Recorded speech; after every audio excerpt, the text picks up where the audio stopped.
د نیوز پریس چینل لیدونکو السلام علیکم. ستړي مشه پام وکړئ تازه لاندو مهمو خبرونو ته.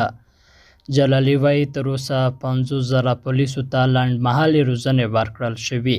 د افغانستان اسلامي امارت د کورنیو چارو وزارت مرستیال مولوي نور جلال جلالی وایي چې تر اوسه پورې لږ تر لږه 50,000 پولیسو لنډمهالې مسلکي او فني زده کړې لیدلې دي. نوموړي چې نن په کابل کې یوې خبري ناستې ته خبرې کولو وویل چې دا پروسه دوام لري او ټول هغه کسان چې پولیسو ته جذبېږي تر لنډمهالو مسلکي زده کړو وروسته به د ټولنې خدمت ته وړاندې کیږي. جلالی د یونیفورم موضوع ته په اشارې زیاته کړې چې د یونیفورم موضوع حل شوې ده. لومړی به په کابل او تر هغه وروسته به ولایتونو کې پر ټولو پولیسو وویشل شي.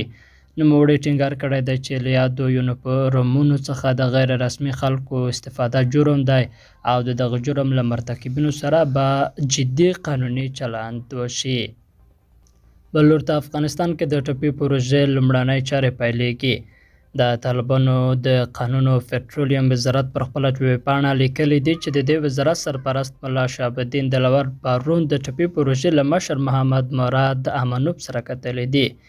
ویبپاڼې لیکلي د طالبانو د قانون او پټرولیم وزارت سرپرست د افغانستان او ترکمنستان ترمنځ د ټپي پروژې د هوکړه لیک په تطبیق او د نالیکې په اوږدو کې د ځمکې د استملاک په اړه د ټپي پروژې له مشر خبرې کړي. د طالبانو حکومت د قانون او پټرولیم وزارت سرپرست په دې لیدنه کې ویلي چې اوس په افغانستان کې امنیت شته او دوی غوښتنه کوي چې د ټپي پروژې عملي کارونه ژر پیل شي. که څه هم د طالبانو د قانون وزارت په افغانستان کې د ټپي پروژې د لومړنیو چارو د پیل کره نیټه نه ده ښودلې، خو یاد وزارت د ټپي پروژې د مشر ښاغلي مراد امانوف له قوله لیکلی دي چې خپلو مالي سرچینو ته په کتو به دوی په افغانستان کې د ټپي پروژې لومړنۍ چارې پیل کړي. درنو دوستانو له ملتیا مو مننه.